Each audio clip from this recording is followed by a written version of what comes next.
This meeting of the Easthampton Planning Board for Tuesday, December 14th, 2021. All members are appearing remotely and we are recording the meeting. Before we get started, is there anyone here to speak to anything that is not on the agenda? Non-agenda items, public speak, raise your hand, your Zoom hand, turn on your camera. Looks like nothing. All right, the only item we have on our agenda is a public hearing to amend existing zoning ordinance table 5-1, section 7.4, smart growth overlay district. And we are joined by the ordinance subcommittee of the city council. Welcome, gentlemen. Thank you. Do we need to separately come to order, or? I would accept a motion to open our part of the public hearing. So moved. Second. A motion and a second. Councilor Peak. Aye. Councilor Zarrett.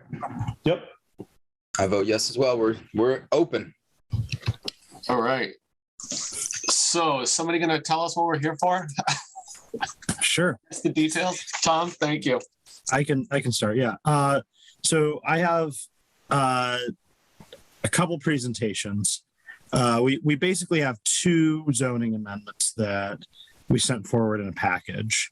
One of them pertains to our smart growth district.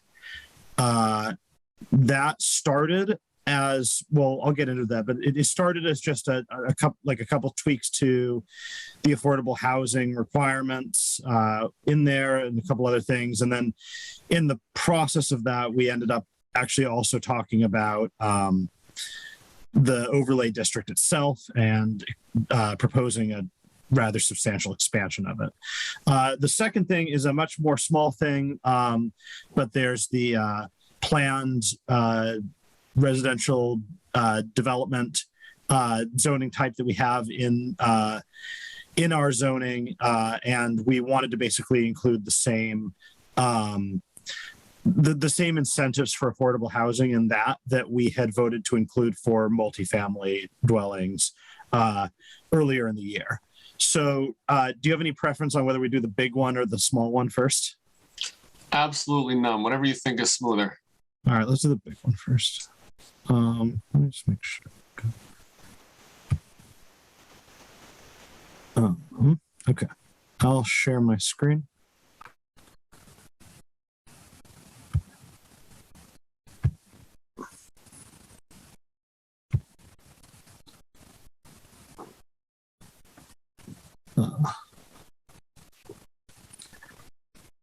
My thing is frozen, my PowerPoint, but that should fix itself soon, hopefully.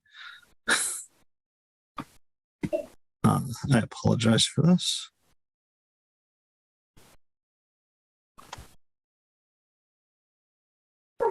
I'm just gonna, I'm gonna stop sharing and see if I can get this to. Just gonna close PowerPoint, restart it.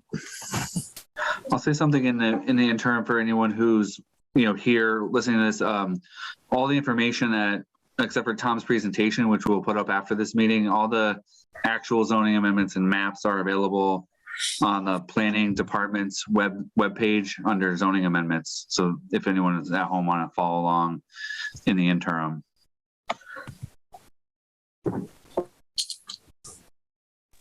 Hey, Jeff, would you like me to link that in chat? Just direct people to go to easthamptonma.gov/planning board. Sure. Planning department. Oh, okay. All right. I'll find the hyperlink then. Okay, I'm sharing this again now. I apologize for the inconvenience. Okay, so we'll start from the start.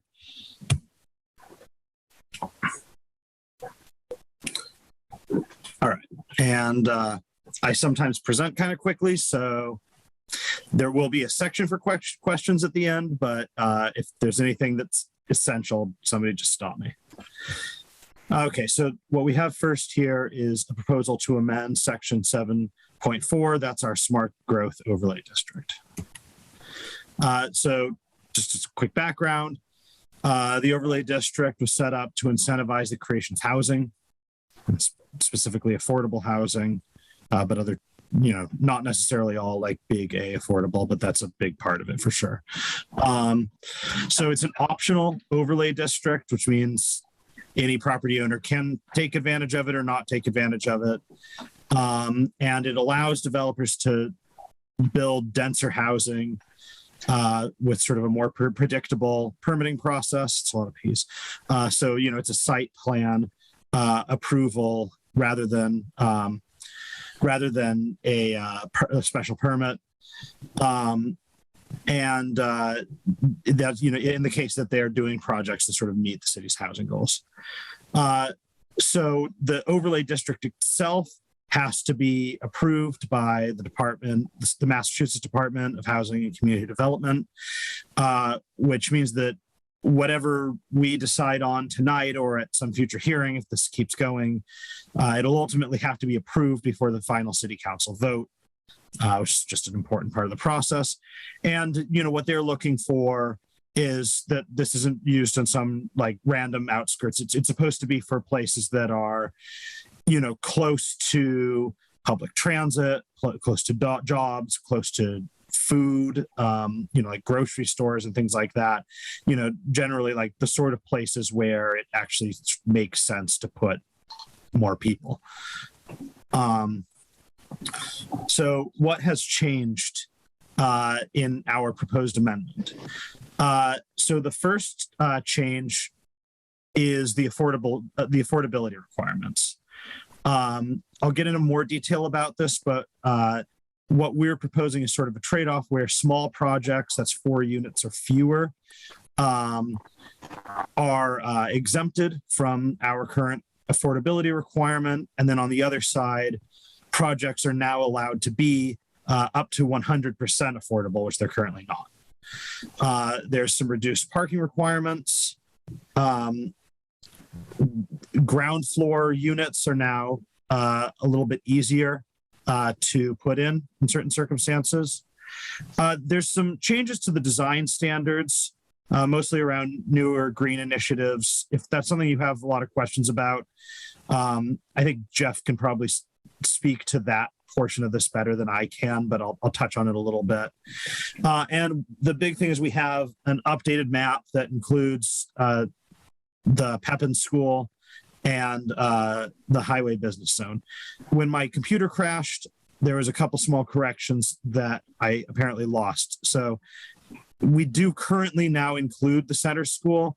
Pepin is the one that it would be moving to include. So let's sort of dive in on these affordability requirements. The previous zoning required that all projects have at least 20%, but not more than 50% affordable housing, and that's deed restricted affordable housing with the whole process around that in order to be eligible for this zoning type.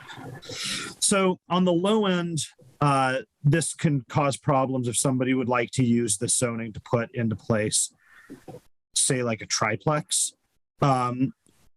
where 20% would actually become 33%, right? Because you can't have like half of the unit be affordable. And where you just on that sort of scale, that's not always like realistic that you can actually make a project feasible while having those sorts of units in it. So for example, if there's like a business owner who wanted to use this zoning, or a property owner who wanted to use the zoning to put like 2 apartments above a shop, right now, one of those apartments would have to be sort of affordable, and that just means that it might not totally make sense. On the high end, there's some affordable housing project developers who would prefer to take on a project which is 100% affordable, especially like for people who want to do like senior affordable housing. That's often like really like what they're looking to do. They're not looking to do a mixed income project. And so those projects are currently, again, off the table. So what we're talking about here is sort of like I said in the introduction, it would exempt developments for 4 or fewer housing units from the affordable housing requirement and allow developments up to 100% affordable housing. So the hope here is that with the exemption for smaller projects, we might get some more of, what housing people call like the missing middle type housing, these sort of small developments on small lots that are just going to sort of hopefully add to our overall housing stock, which I think most of us are at this point pretty familiar with the housing shortage we have in our community. While at the same time, the increase up to 100% would make it so that some of these larger affordable housing development projects, which the city attempts to court from time to time, would be able to take advantage of this overlay district in a way that they currently can't. Parking. So our table 8.8-1 is amended to reduce parking requirements for certain use types for multifamily housing. Right now, it's 1 parking space per bedroom plus some additional visitor spaces. Since this is supposed to be sort of downtown dense use, we are proposing reducing it to 1 space per dwelling unit. For the multifamily housing. I don't want to get too in the weeds about this because I seriously doubt it'll be at all that we start discussing, but for some of the retail and service type uses, we also reduced the size of the parking lots that they're going to need. In terms of ground floor units, ground floor multifamily residential units were not previously allowed in developments over 4 units unless they were located in the back of the building and were accessible to people with disabilities. Under the new zoning, if you've got 100% affordable projects, they are allowed. More broadly, if a developer comes to the planning board and the planning board finds that the project advances the purposes and objectives of the overlay district, then they will also be allowed. So there's a little bit of flexibility there. Obviously, like mixed use is great when we can get stores, commercial on the first floor and whatever, but not every development that's necessarily the ideal configuration. So we wanted to set this up as a possibility. Okay, so now we're going to get into the part of this that actually took most of the time that we spent talking, which is the map. So when we initially were going to do this map, we were updating it to include a single parcel, and that's the parcel that the Pepin school is on. And the reason we did that is that there's currently a lot of discussion about how these schools get reused, and the thought is that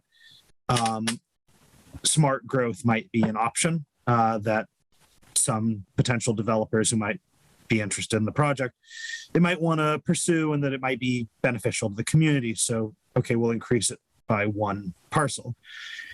By the time that we held our first meeting on this, there had been some property owner interest over on Northampton Street, in particular on what colloquially we like to call the Tasty Top parcel, about maybe doing smart growth there. And sort of the feeling from the committee was that we didn't want to get into the habit of setting up our smart growth district parcel by parcel.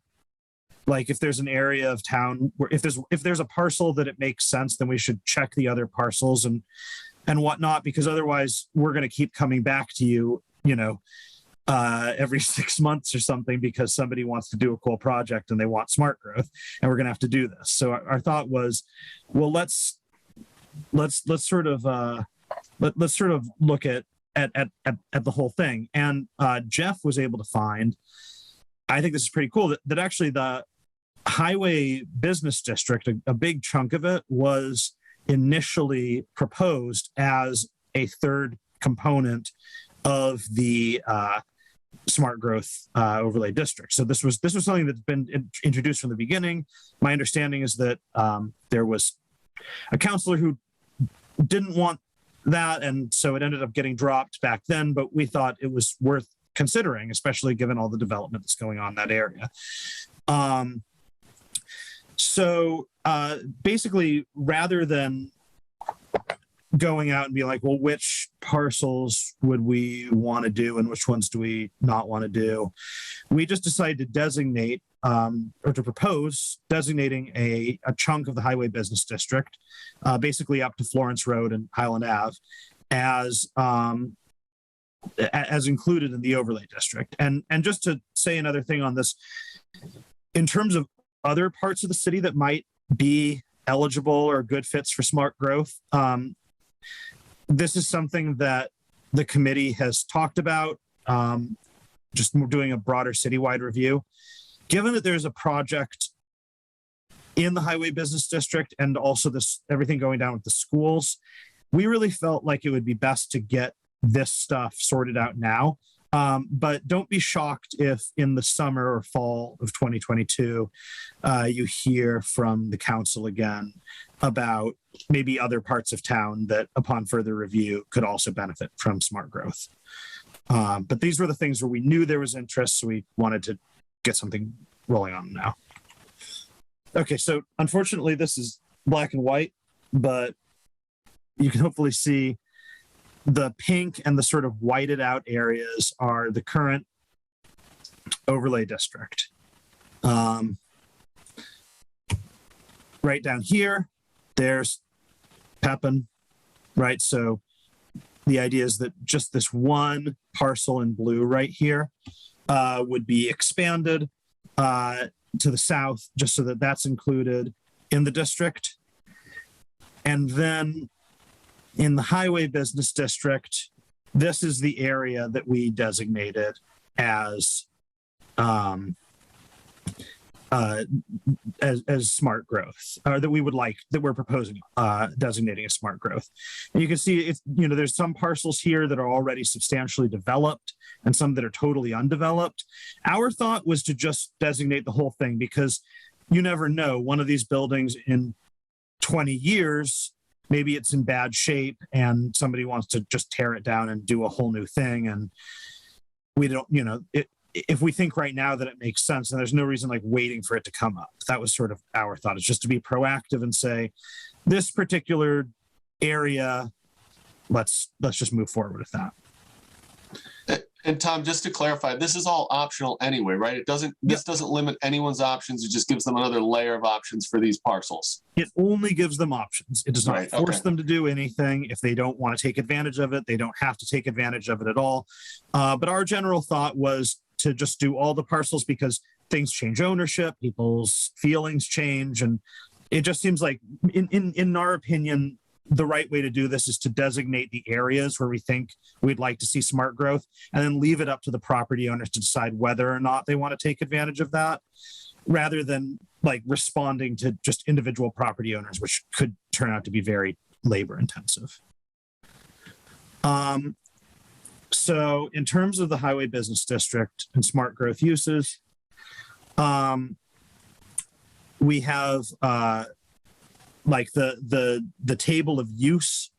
The table of uses for smart growth is updated to include a highway corridor mixed use column.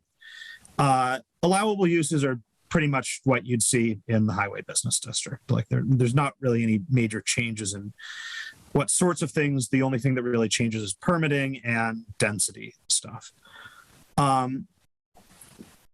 This is, I know it's a little, I need to remember to make my tables so that the bar in Zoom doesn't clip it. But for height and density, this is the height limits that we'd set for the highway business district. So, the maximum, depending on what you're looking at, being between 3.5 and 5 stories. And you've got the units thing there.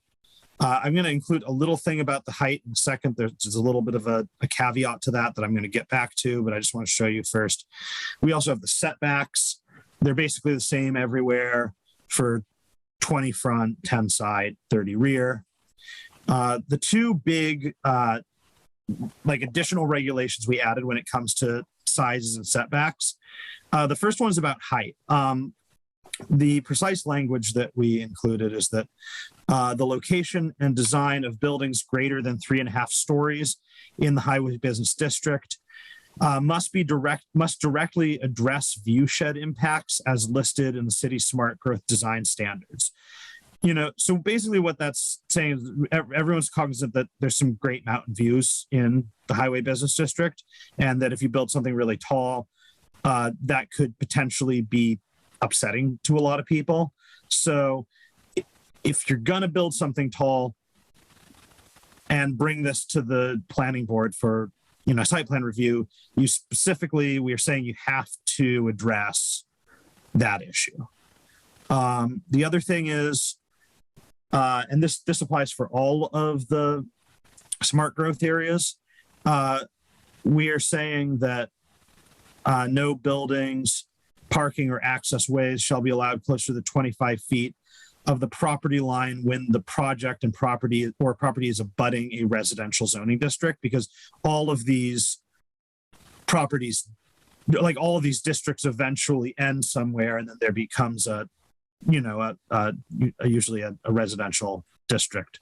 So we wanted to say, you've got your setbacks, but if your property abuts a residential district, then you've got a 25-foot setback.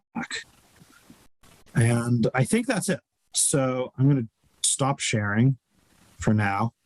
And I'm happy to answer any questions, or I'm sure Jeff might have some thoughts on some stuff too. Jeff, did I miss anything? Is that? I think you did an excellent overview. I think there'll probably be some questions. The only, there's a wealth of information online. One thing I thought that could come up is just showing the 2009 map. There were generally, this is the same there were a couple parcels that the committee added, but it was substantially the same thing as 2009. So that was the only other thing. That looks great, Tom. I agree. I mean, I know planning board members all got the packet and the drafts and stuff, so we've looked at it, but it's always good to give an overview for people who may not have looked at that in the public. So I think that covers all the big picture stuff. I mean, what do you think? Any other planning board members have questions, comments? Nope. Harry? Harry, go ahead. Yeah, has anybody checked with the infrastructure with the DPW as far as the sewer and water up in that area? Can the water be put up there in the sewers? I know we had problems with the sewer pipes on Northampton Street at one time. So if you're going to be putting, say, 30, 40 houses up there, is that sewer going to be able to hold that? I'd defer to Jeff on that one. Yeah, Harry, I think that's also part of the analysis for each project. So if this is site plan approval, so part of the considerations we have under the bylaw, I think, is sort of impact on city amenities and utilities. So I don't think this is approving any specific project. I mean, you could imagine this plan ends up with 4 new units or 4,000 new units in the next 10 years. We have no idea, but it doesn't mean it's all green lit. Jeff, sorry to interrupt. No, I think that's I think it's important to say that this is not at the project specific level. So it's the concept of allowing more housing. What Harry's asking about would come up when there is a development proposal. And that, I think anecdotally there are some questions and concerns about the infrastructure on Northampton Street. But generally speaking, the way that it would get handled is with the development proposal coming through. Because right now there are commercial developments that could happen, and we don't have enough, we don't have the ability to go out and assess all the infrastructure here without the development proposal coming forward. So, Harry, I think to alleviate your concerns would be when a development comes in, that's when the city engineer and other DPW staff would look at that and determine whether that the developer has to potentially upgrade some of the infrastructure with their project. James? I just want to say that as far as comment is concerned, I think this is fantastic. This is a no-brainer. I think we need to vote for it. I do want to just talk about process real quick. This is, from the planning board's perspective, something that we vote on to recommend to the city council or with modifications. Do you agree, Jesse? Correct. Yeah, and then they're going to have a full public hearing at the city council level too. So we always sort of have this weird two-tiered system. I don't know that it's weird. It's designed for a two-tiered system. So comment here, and then there'll be another chance for comment and tweaking before the whole council. That's all I wanted to know. Thank you. Councilor Zaret? Thank you. Yeah, I think generally this is done very well. I think the consideration of bringing in the highway business district into this discussion is important. I think the concessions for building height in regards to the view shed are a good idea. And I also think it's thoughtful that we brought in some language around where these potential developments will abut residential parcels. And was that, just to clarify, did we say 25 or 30 feet there? 25. Okay. Yeah, I think which is reasonable. My question, and I think we discussed this, but we've had a lot of discussions around abutting residential parcels. Did we talk about potentially a vegetative barrier with abutting residential parcels at all? I don't remember. I think we kicked that idea around. I don't know if we landed on anything other than, I mean, I think that there's some things in the design standards that encourage that, right, Jeff? Yeah, we should pull it up. I think as of right now, I think we pulled over some of the regulation that applied in the highway business now to create that 25-foot. And basically, there's no construction within that 25 feet. But as of right now, it doesn't require a specific landscaped area. I mean, it could be grass, or they could propose other features in that area. So we'd have to look at whether that is something that needs to be massaged or considered, whether you want to actually require a planted area within that 25 feet, which would be, above and beyond what's required today. So that would be a new requirement. I would also say that the where you're getting that from, Owen, is from the planned business development piece that we had looked at for the highway business. And I don't think it would be that hard to transpose it over if everybody thought it was a good idea. You know what? I'm now remembering, I think where we landed on this is that I'm not opposed at all to that idea, but I think if we're doing that idea, I don't feel like it's smart growth specific. Like, I don't think that affordable housing should require that, but like a Walmart shouldn't, that's sort of my general thought is like, I mean, which is to say, I'm not necessarily opposed to, if that was like a really important point for a lot of people, I'm not opposed to putting something like that in, but I would want to see us probably go back and generalize that more specifically. Because what I'm trying to get away from personally, and I think a lot of people join me with this, is things that make certain sorts of housing like uniquely difficult compared to other sorts of projects which don't face the same sort of barriers, and then we wonder why we don't have housing. Yeah, Tom, I totally agree with that. And my only thought would be if we have a 25-foot buffer where nothing can be built or constructed, I wouldn't want that to preclude a developer from being able to put up arborvitae, because sometimes it gets read that way. But I totally agree. I mean, I think, first of all, it's just more practical, right? I mean, I'd rather have an apartment building than a Walmart right outside my side door. I'd rather screen the Walmart for me personally, but also why would you put more barriers to affordable housing? And just for what it's worth, I think what it says is no buildings, parking, or access ways should be allowed closer than 25 feet. So I don't think there's anything in that language that precludes any sort of vegetative barrier. So what's our best next step? Do we want to go through the proposed language, pull it up on the screen, and go through line by line? Does that make the most sense?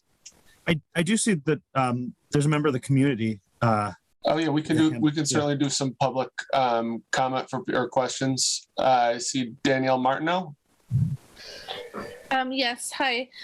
So I reside in 89 Northampton Street, which is the property that's right adjacent to the Tasty Top property. And I am looking at the zoning ordinance right now, section 6.5, which is called screening and buffers for industrial or business. And it actually states that there shall be a strip at least 25 feet in width containing a screening of plantings in the center of the strip, not less than 3 feet, blah, blah, blah, blah. And on lots with 175 feet or more, the strip shall be at least 35 feet in width. And then individual shrubs or trees, so that it does call for vegetation. And so I am wondering if you could just keep that language in there. And my only concern is, yes, I totally agree. If it was affordable housing, I wouldn't be as concerned either. But this particular parcel that's being considered, the Tasty Top property, is a really big lot, and there's no guarantee what will be adjacent to our property, which is residential. Most likely, it will probably be a commercial space. I think Starbucks is considering being there. So, I'm just hoping that you can keep that language in there to protect the properties that are adjacent to highway business on Northampton Street. For the properties that are in the back, that may not be a big deal. And there may be a lot of space anyways, because the Tasty Top property is it's a large parcel of land. So I'm not sure how you could adjust that in the language, like maybe for smaller lots, it doesn't have to be 35 feet, and it is 35 feet for larger lots. But for properties that are adjacent to larger lots, that probably will be most likely commercial space and affordable housing units. I'm wondering if you could keep that language in there. So Danielle, this wouldn't change anything in the business zone. So if it's a regular business use, it would definitely still apply. It's not being proposed to be amended. I think, Jeff, correct me if I'm wrong, if this was a smart growth project, does the regular business zone zoning apply, or does this pull it completely out of that if it applies for smart growth and qualifies? Yeah, I think the latter. I think if the owner or developer were seeking the smart growth, then it would have to conform to all the smart growth criteria, and all the other ones would get put aside. I would say I think that's reasonable. I think the good part of what Ms. Marnell is suggesting is it applies to highway business now, and it would apply to the smart growth overlay in the highway business. So I think that's fair. So I don't think we were trying. Ms. Marnell came to one of the ordinance committee meetings, and that was where we pulled that 25-foot setback over, and I think that it already exists. I would be okay if the committee wanted, like if the planning board wanted to pull that over. I think it's mirroring the existing requirements that would apply in the highway business anyway. So I think on the fairness, I think that makes some sense to consider that. So I don't think it's unreasonable. Did you have another comment, Jeff? Your hand is raised. Nope, that was it. Okay. I got Janet Tetro first, and then I'll get to you, Owen.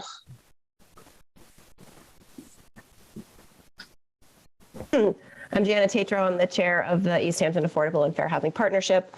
I live at 52 Pomeroy Street, and I just wanted to briefly speak on behalf of the partnership in support of the project before you go line by line through all of the zoning ordinance.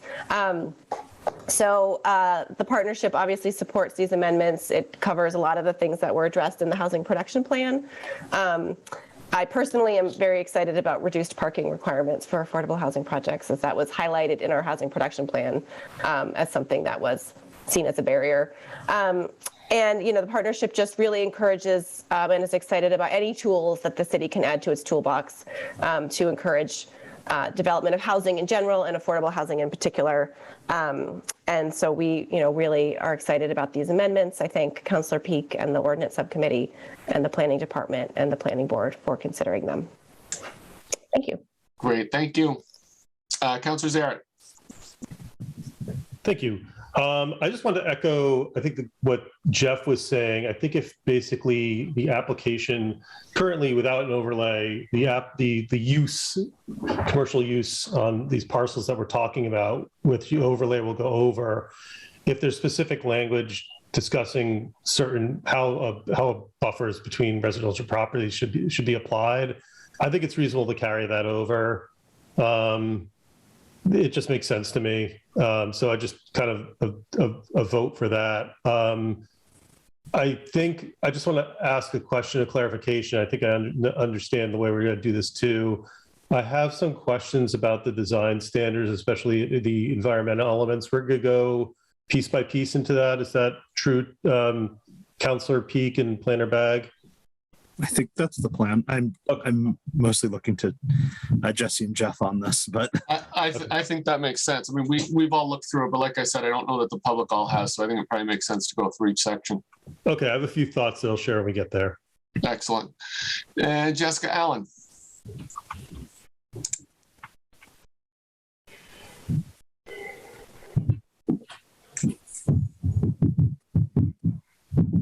Hi, everybody. How you doing tonight?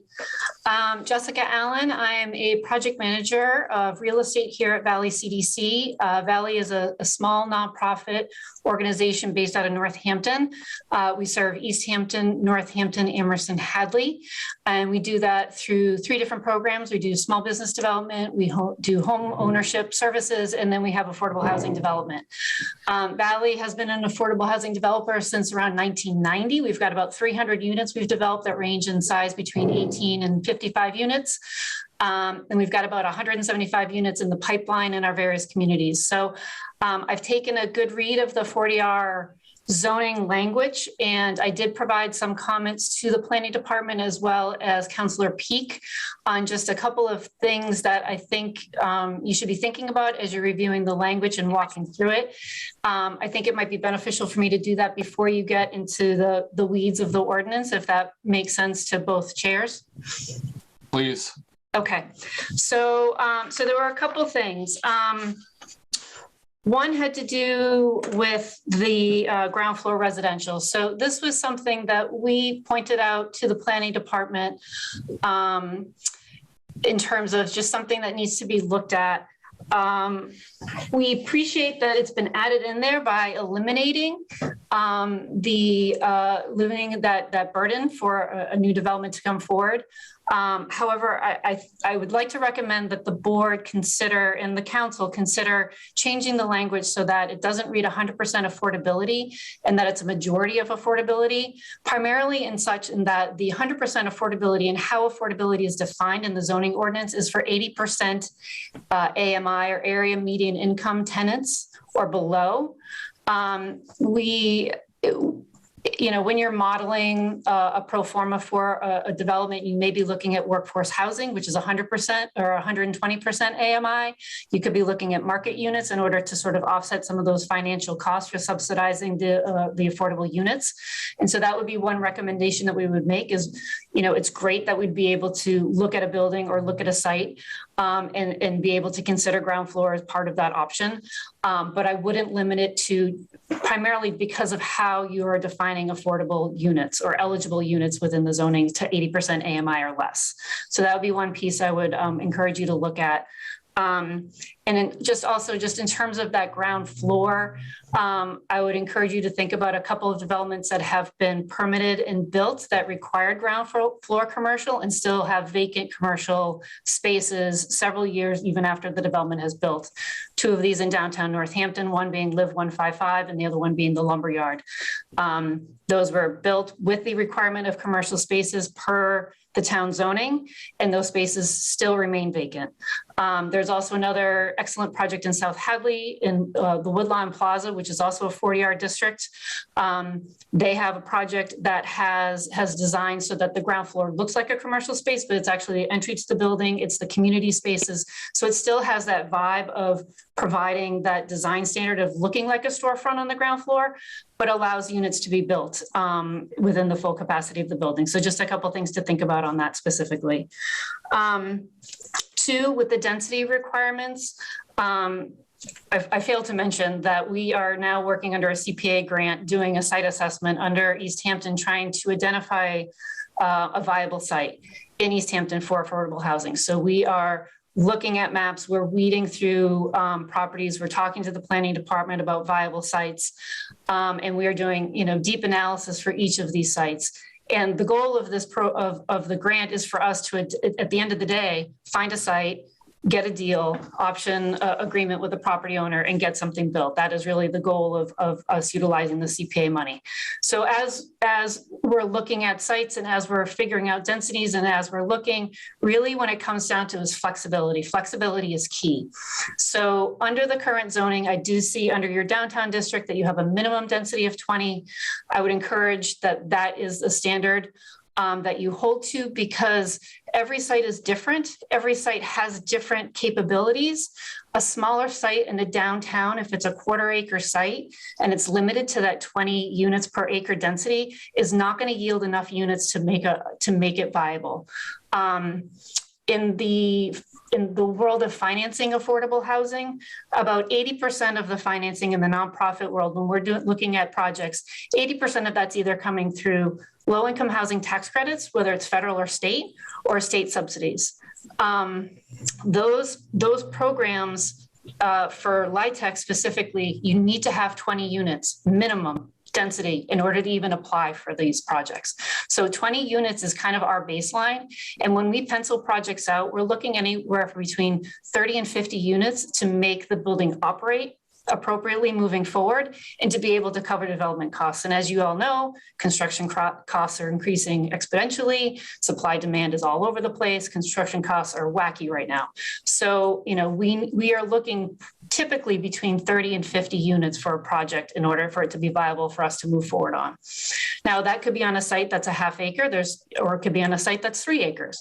It depends on what's available, what's for sale, and our due diligence process and how that pans out. So, the density piece really has to be some flexibility in there to allow sites to be viable for development.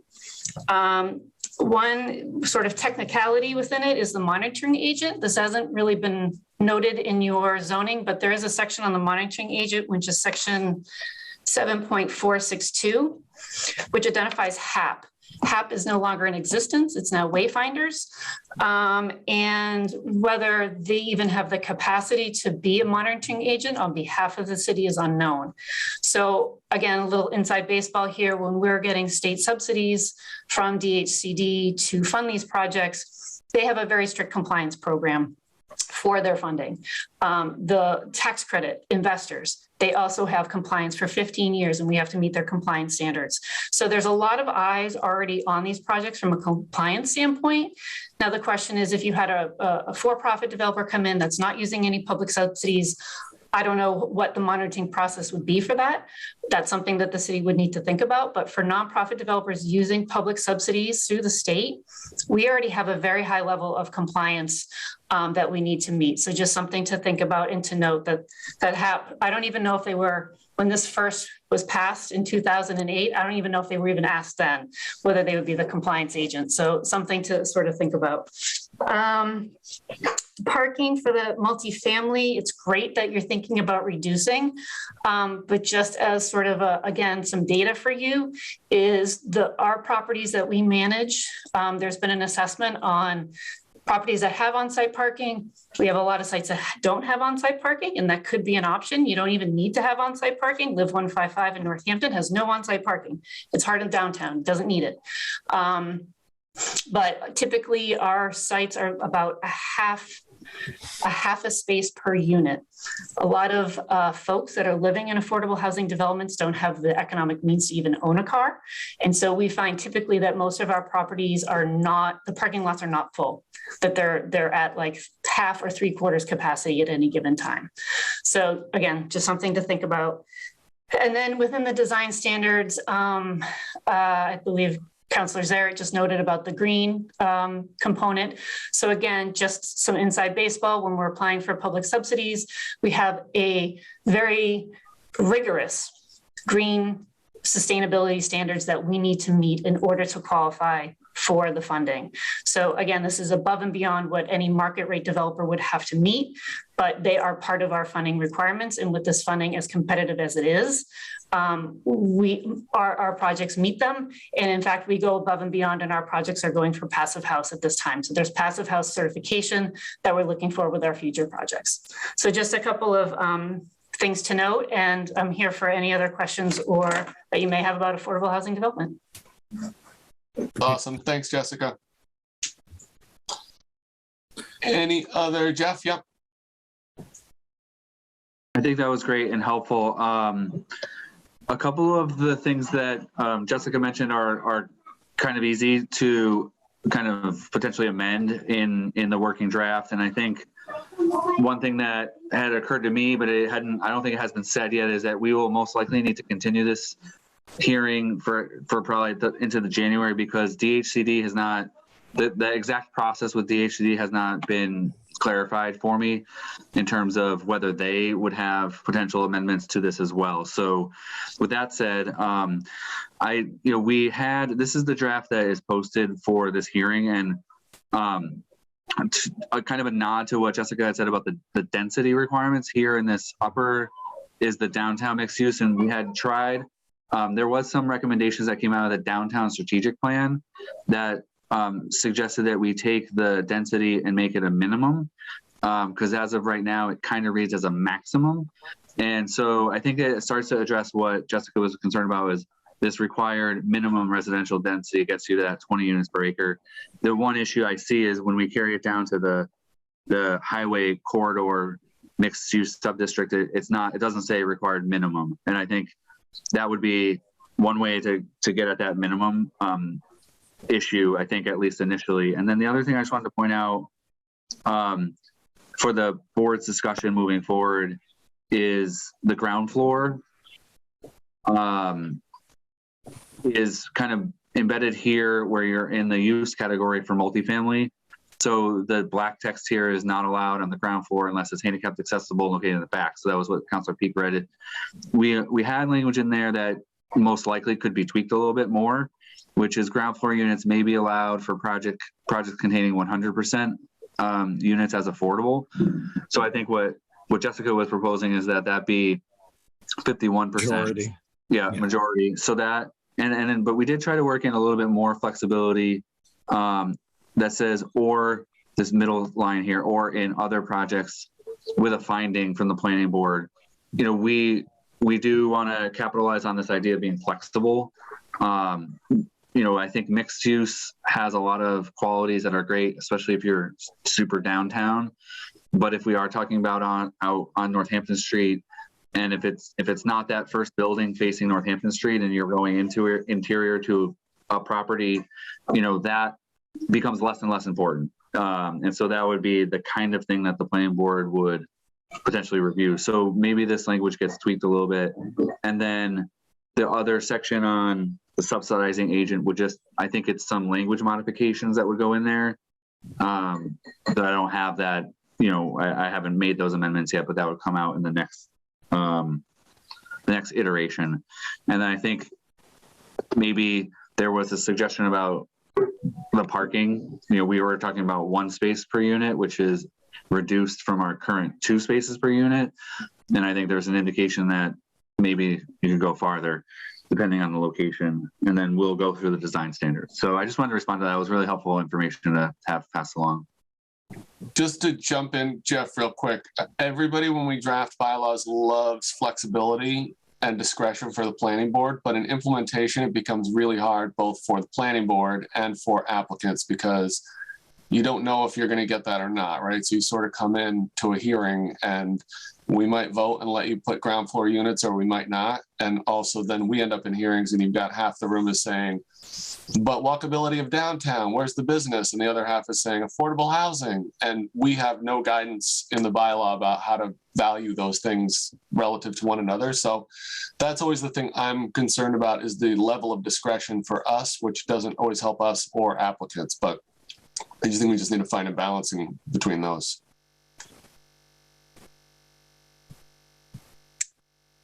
All right, so Jeff, do you want to walk us through this, or how do you want to handle the revisions, proposed revisions? Sure. Yep, I'll do that. Again, this is the information. I clicked on the link that Curtis put in the chat, and I'm using this version. I'll go to the top.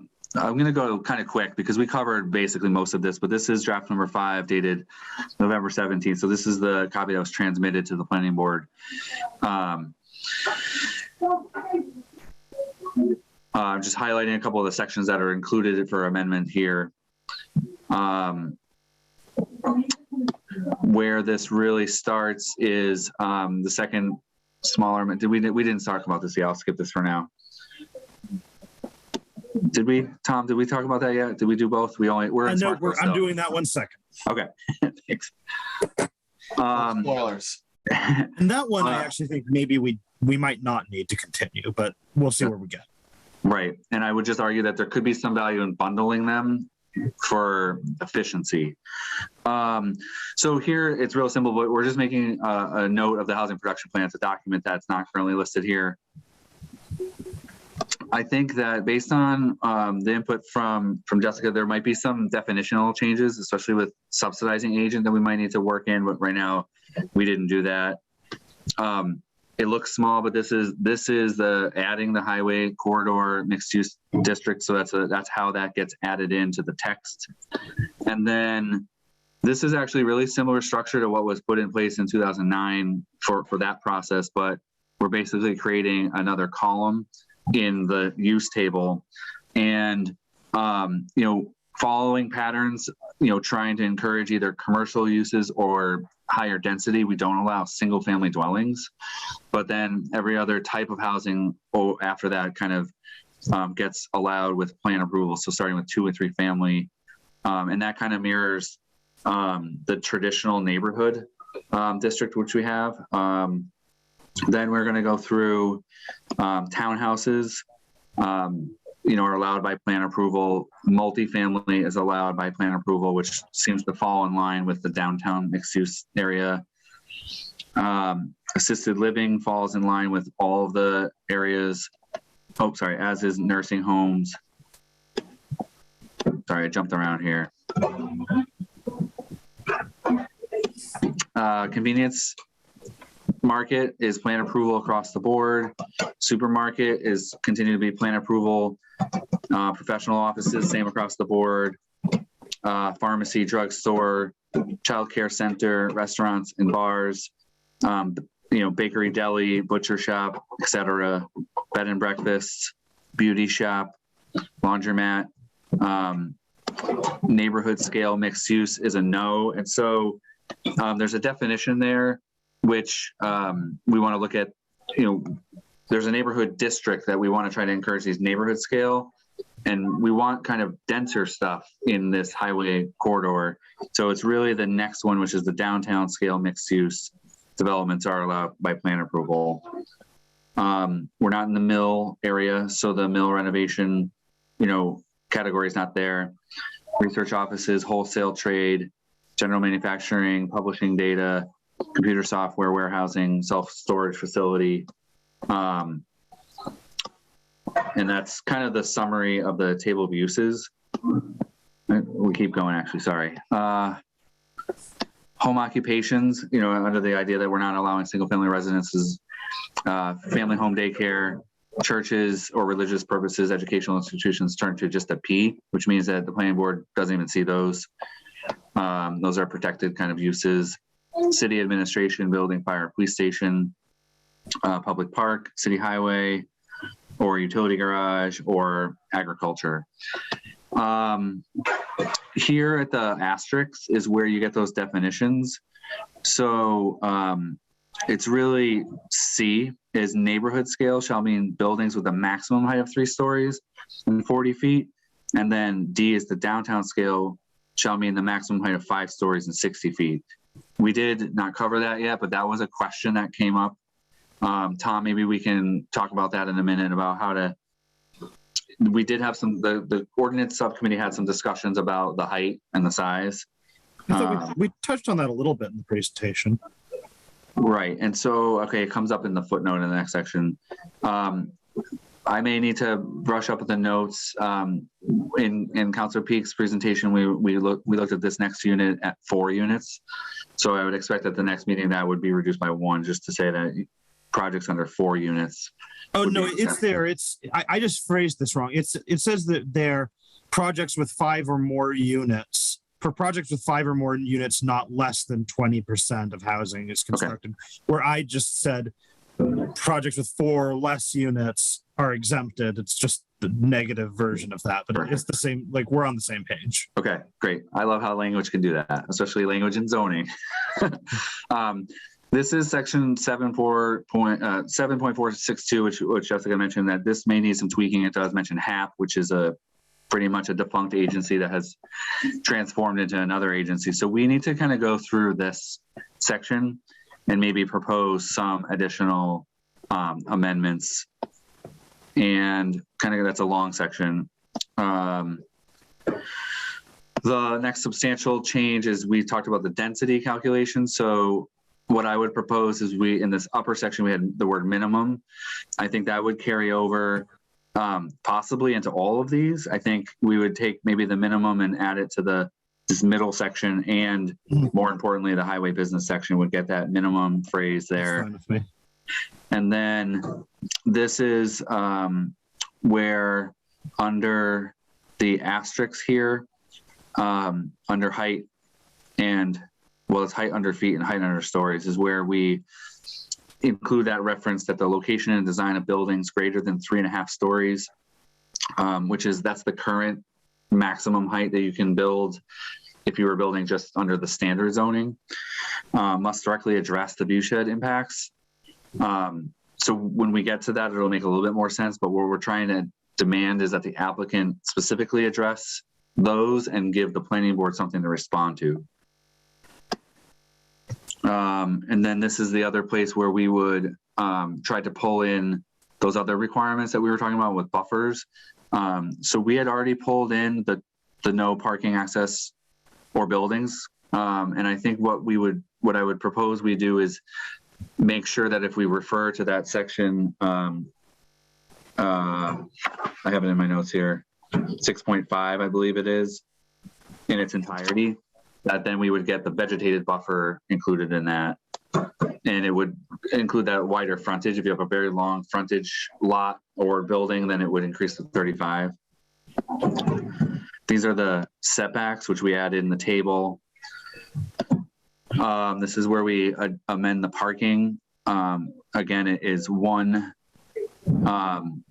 for each. It used to be 1 for each bedroom. And so all the guidance that we're getting from the downtown strategic plan and the housing production plan and other housing developers is that, housing, providing parking spaces at a huge number is a barrier and is often overkill. So we're going from 1 space per bedroom to plus 1 for every 10 units to just 1 space per dwelling unit. And as you heard, maybe there's an opportunity to go even lower, but this was a kind of a modest attempt at kind of reducing the parking requirement. And we look at reducing some of the parking for some of these uses here, especially the ones with higher turnover that we might want to encourage some of those to be here. So convenience markets, other retail uses. So the other ones in the middle, supermarket stays the same, restaurants and bars stay the same, and these warehouse clubs. I can kind of speak for the restaurants and bars because that is still pretty consistent with what you might expect someone to drive to these destinations and still have that parking demand. So it seemed reasonable to keep those. Shared parking is already embedded in there, and so that's allowed. So we're not making any changes to that. So I believe that's going to be it for the actual changes to the ordinance that we have before the board today. Great. So I think I'll stop my share. Oh, and then there's the design standards. Right. And so the way the design standards work is they're referred to in there. They're a separate document that is technically not part of the zoning ordinance, but I think we discussed the idea of just including it in the amendment packet and having the discussion of it at this time made sense. Is it the group's desire to have me pull that up real quick? Yeah, let's go through that now too. Okay. Please.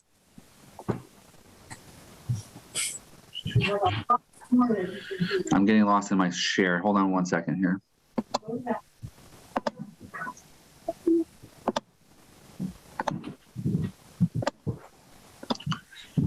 Okay, so this should be the web page. So this is where we are storing all the information from the original packet. So this started in July. So just for people to know that this has been under discussion for quite some time. What we would propose here is I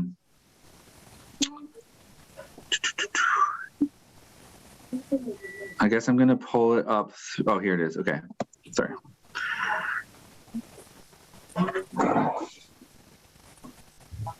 My computer battery just said it's dying. I'm making a simple note at the top that this is revised as of November 15th. There may be other revisions as we go forward. This document was created based on guidance from the state, and I would argue that it was pretty well vetted when the entire Smart Growth Overlay District was created. And kind of going through this, the first request of the committee was to make sure that we're kind of up with more of the green initiatives. And so City Council, has passed a resolution to try hard to make a impact on, a positive impact on climate change. So that was really the focus. There are not a lot of other changes proposed at this time, but there is a purpose. We're looking for projects that will be complementary to nearby buildings and structures. It'd be consistent with the comprehensive housing plan, the 2008 master plan, an area specific plan, and any other planning document adopted by the city.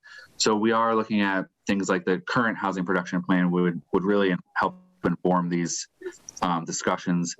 High density quality development is consistent with the character of building types, streetscapes, and other community features traditionally found in a densely settled area of the city or in the region of the city. Let's see, we'll provide, I don't know that I should read all this word by word, because maybe just call out the changes. Nothing's proposed to change, but I do think we look at accessibility, diversity, and sustainability as kind of core principles that come out of the master plan. There are sub-districts that exist today, the downtown mixed use, and then coincidentally or not, when we opened up the design standards, it already had the highway business still in there. So when it got amended out in 2009, we actually didn't take it out of the design standards. So it stays in there. We just added kind of this simple thing that new developments in the sub-district should also promote walkability and pedestrian connections within the site and to the downtown. So we wanted to make sure that if we have a larger development, that they're connected inside of it, but also to the sidewalk system on Northampton Street, which desperately needs to be worked on. The traditional neighborhood village sub-district exists. This is where we started to add guidelines. So natural, cultural, and historic features. We're including unique rare habitats, ecological systems. We're consider preserving areas determined to be core habitat, critical natural landscape. So those are just updated mapping programs that we have available, and other state programs rely on those. I would argue also just quick that as of right now, these are guidelines. So these are all encouraged. They are not absolute requirements, and that's where the applicant needs to consider these, and then the planning board needs to balance them out and figure out if they're being met enough by any proposed development. So this is a kind of building placement to where I would carry the word where possible. So limit the disturbance of previously undeveloped areas by reducing tree and vegetation removal. Oh, it's there, says where possible, and placement of buildings as far from any wetlands as practicable. The conservation agent here went through this and made a lot of adjustments based on current criteria. And so I don't know, Councilor Zared, if you had specific questions that you wanted to go through. I just want to streamline this. We have a lot going on here. But the idea is that we want to encourage developers to be doing more. And we did discuss that requiring it could be a barrier.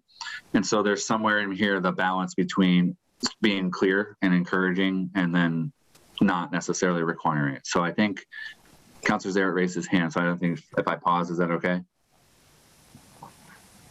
Yeah. Okay.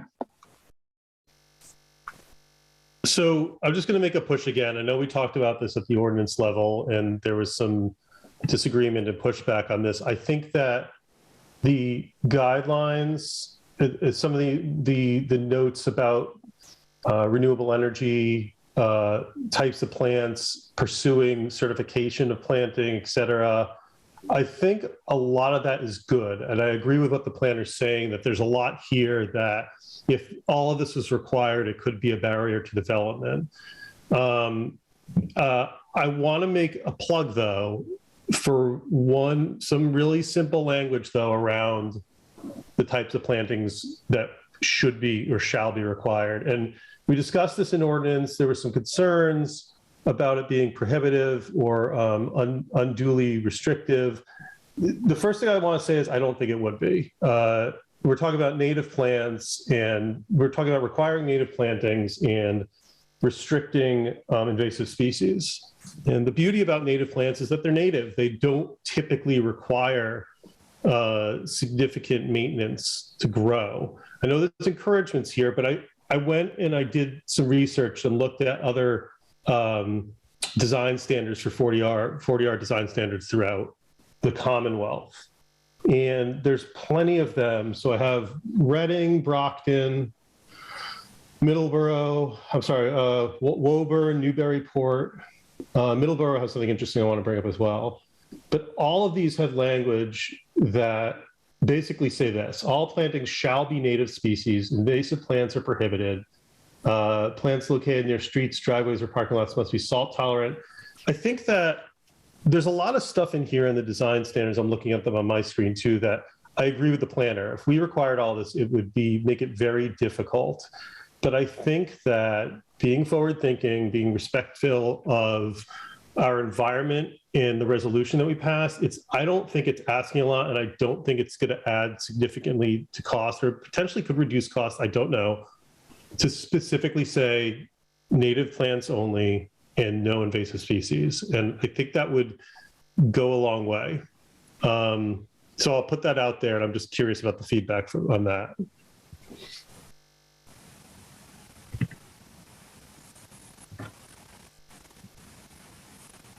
Any board members, counselors? Tom? Sure.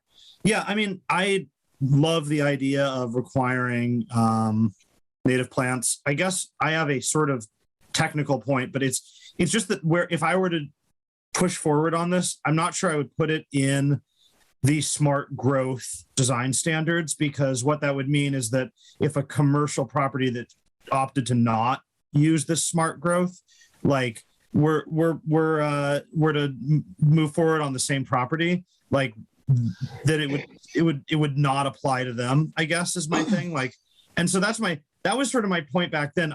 I'm all for the idea of doing more on the city when it comes to asking developers to be more conscious of the environment, to be more conscious of native plants and native ecosystems and all that. If I didn't say this clearly enough, then I apologize for that, Councilor Zaret. But my only objection to this at all, in any point, is that is the idea of specifically putting that into the language that's the smart growth design standards. Because if that's the case, then I don't think it would apply to the, like, pardon my joke, but like the dumb growth, like if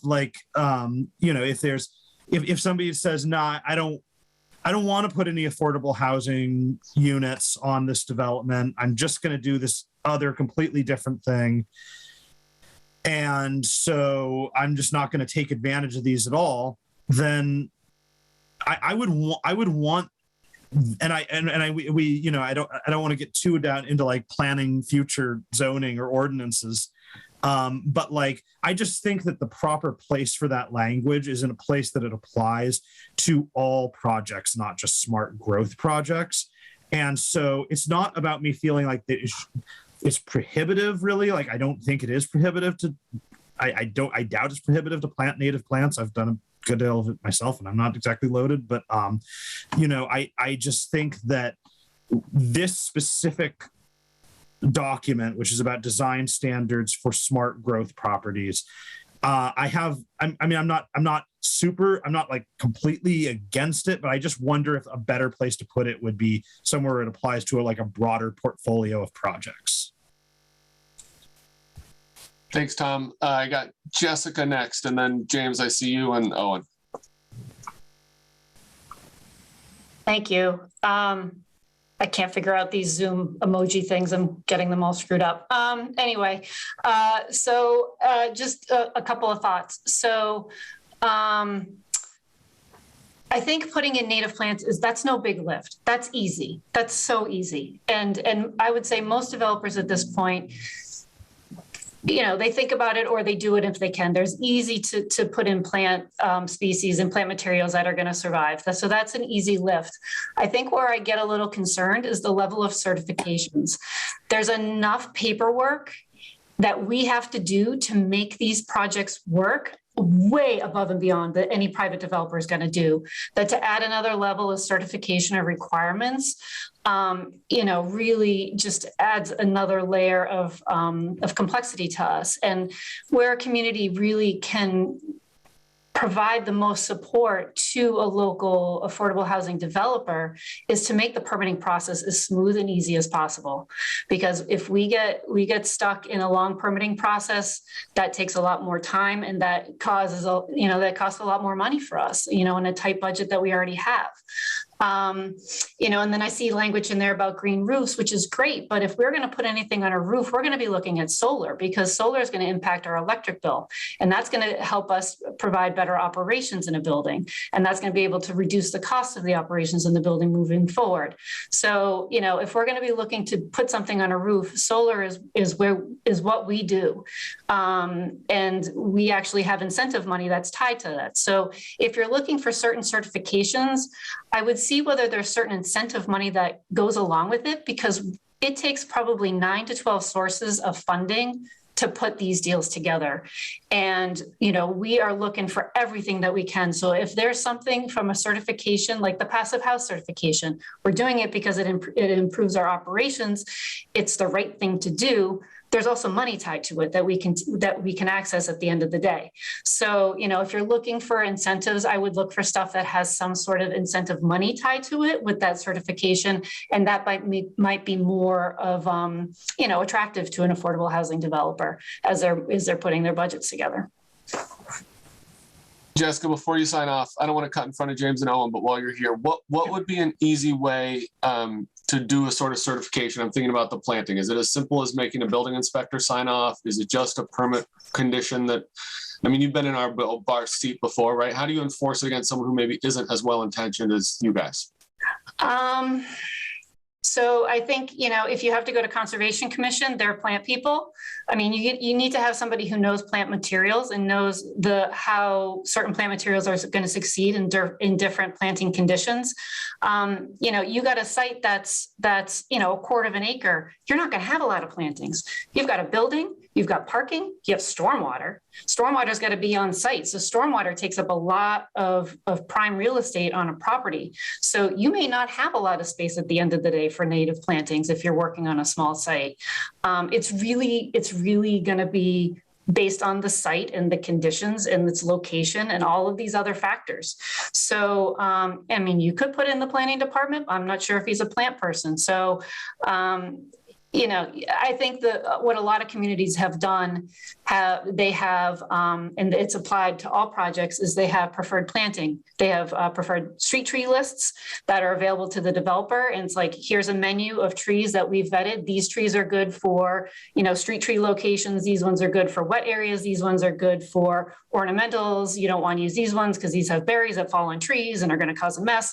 So, somebody could put a comprehensive, good plant list together and make that available applicable to all developments, not just affordable housing developments. That would be my recommendation. Great. Thanks, Jessica. James? That really touched on what I wanted to get at. I think that it's really important to well define what it is to be native in the document, so we have something specific to reference. Jessica just talked about lists that they have available. I think that if we put that in, I do think it's a good thing to want to have them be native trees, but I think we need more than the word native as definition so that we can figure out how we're going to parse that at the end of the day. I also want to add that I really agree with Councilor Peak's comment that it's a good thing overall, and maybe this is too narrow a focus to put it into. I tend to agree with that, but I don't want to lose sight of it. Thank you. Thanks, Jim. Owen? Yeah, so just to be clear, I agree with everything that was just said by Mrs. Allen, that I think that requiring native plantings, but not necessarily, I mean, there's all these certifications that would be great to have, but that those should be the above and beyond. And in regard to what both she said and member Zarvis just said as well, that's usually the way this works, is the Concom comes up with a list of species, for a variety of plantings, trees, shrubs, ornamental, or not ornamentals, but, more flowers and grasses, etc. I think that could be easy. I hear what Councilor Peak is saying, but I read there's this really great guidance guidebook for creation of design standards for 40R districts. And with the 40R, you're basically implementing a different zone over a zone. You're sacrificing the zone that exists there, in this case, the highway business district, for kind of this overlay, so to speak. And so within this kind of guidance language, it talks specifically about landscaping. Just a quick quote: design standards for landscaping may include provisions for plantings of different types and sizes, a list of recommended planting species. They may also include specifications such as the size and details of tree wells, blah, blah, blah, blah, blah. Standards could also identify the types of plants and materials that should not be employed. So I think that, we talk about 40R, yes. I mean, theoretically, a lot of these are going into parcels that could have different applications. But when you look at the rest of the 40R language, there's a lot of applications there that wouldn't normally exist on those same commercial parcels. So I'm not, and the other answer, without getting too much in the weeds, as long as they're not invasive about it, is that, yeah, we should have another discussion about more broad requirements. But I think this would be some nice icing on the cake, so to speak. And it seems like it's completely allowable, if not potentially encouraged, when creating 40R design standards. That's all I'll say. Thanks, Owen. Tom, I think you're next. Okay, sure. Yeah. I mean, I guess where I am on this is just, end of the day, I mean, I guess I could ask Jeff, but my sense is that, like, in all the time that we've had this, not that many parcels are actually utilizing 40R. Am I correct there? And I guess that's my big thing is, if you want to make a policy impactful, my recommendation would be that you have that conversation somewhere else, and that you focus, when it comes to specific restrictions that apply to 40R and not other places, that those restrictions sort of be specifically targeted towards ways in which the additional density of 40R could have some sort of externalities. I think that if you had a pharmacy or a fast food store or an apartment building, like, the actual economic or environmental, like, consequences of invasive plants are broadly the same. And so I just think that, towards this end, it would be more productive to focus on, I mean, like, I think that this is something we should do. My thought is that since there isn't anything about an apartment building that makes invasive plants on it, like, specifically more more dangerous. Like, I mean, I just don't know why like that shouldn't just be a design standard that applies more broadly to the whole community and not just to a handful of parcels with affordable housing on them. I guess that's just my general concern, but I'm basically just reiterating what I said last time. Thanks, Tom. I've got JP Kuzinski down in the audience there.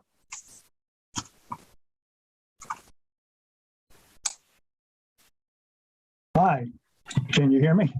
Yes, thank you. Good evening. Thank you so much. And I appreciate, Tom, your introduction. Thank you. I think that was quite informative for folks who may be joining us for the first time. And I appreciate Ms. Allen's comments from the perspective of a developer and how things can be accomplished. I think we know what the goal is, and that's to be able to increase the housing stock and the affordability of that housing stock. So I will be jumping in from time to time, but had a quick question regarding the idea of native plants that was brought up by Councilor Zaret. I like the idea. I think it makes sense to not put it in the new district, should there be a new district approved, and then do we wait until we have to go ahead and include it in for the whole city really is, I think, cumbersome. And if it's something that's on the plate now and we think is a good idea, well, if someone were to take advantage of the new zoning we're talking about, then they wouldn't have to comply with that. So I think if we think it's a good thing, we should put it in, and we shouldn't hold ourselves back from that because it's something that will only apply here. Well, if somebody decides to put in highway business, well, they don't have to in highway business and use the normal highway business process rather than the new zoning.